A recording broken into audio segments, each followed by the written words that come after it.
گائے خریدنے والا فرشتہ بنی اسرائیل میں ایک نیک شخص تھا جس کا ایک ہی بیٹا تھا، اس کے پاس ایک بچیا بھی تھی۔ خدا کا کرنا ایسا ہوا کہ اس شخص کا انتقال ہو گیا اور اس کا بیٹا اپنی ماں کے سائے میں پرورش پانے لگا۔ کچھ سالوں بعد بیٹا بڑا ہو گیا اور بہت نیک اور اپنی ماں کا فرمانبردار تھا۔ ایک دن ماں نے بیٹے کو اس کے والد کی بچیا جو اب بڑی ہو کر گائے بن چکی تھی اسے 3 دینار میں بیچنے کا حکم دیا اور فرمایا کہ جب بیچنے لگو تو ایک بار پھر مجھ سے پوچھ لینا۔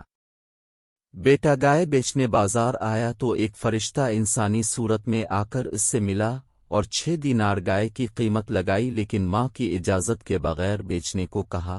بیٹا راضی نہ ہوا اور آ کر ماں کو یہ بات بتائی۔ ماں نے 6 دینار قیمت کی منظوری دی مگر اجازت لینے کی شرط باقی رکھی۔ اگلی مرتبہ وہی فرشتہ پھر ملا اور اس بار 12 دینار قیمت لگائی مگر ماں کی اجازت کے بغیر بیچنے کو کہا۔ بیٹا پھر نہ مانا اور جا کر ماں کو یہ بات بتائی۔ ماں سمجھ گئی کہ ہو نہ ہو یہ کوئی فرشتہ۔ ماں نے کہا اب کی بار اگر وہ شخص ملے تو پوچھنا کا کیا اب گائے بیچنے کا حکم دیتے ہیں یا نہیں۔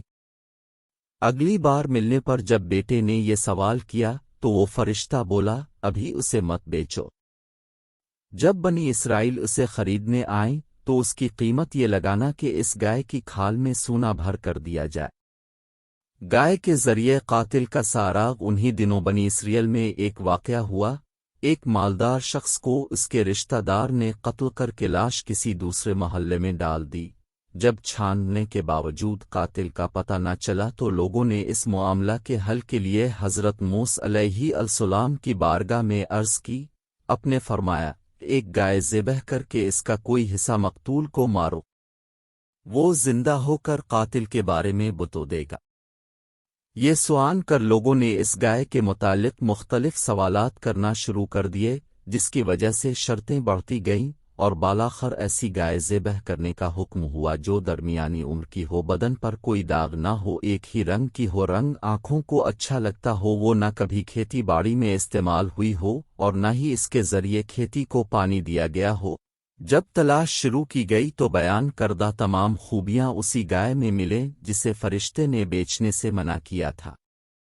چنانچہ لوگ اس لڑکے کے پاس گئے اور قیمت وہی طے پائی کہ گائے کی کھال میں سونا بھر کر دیا جائے۔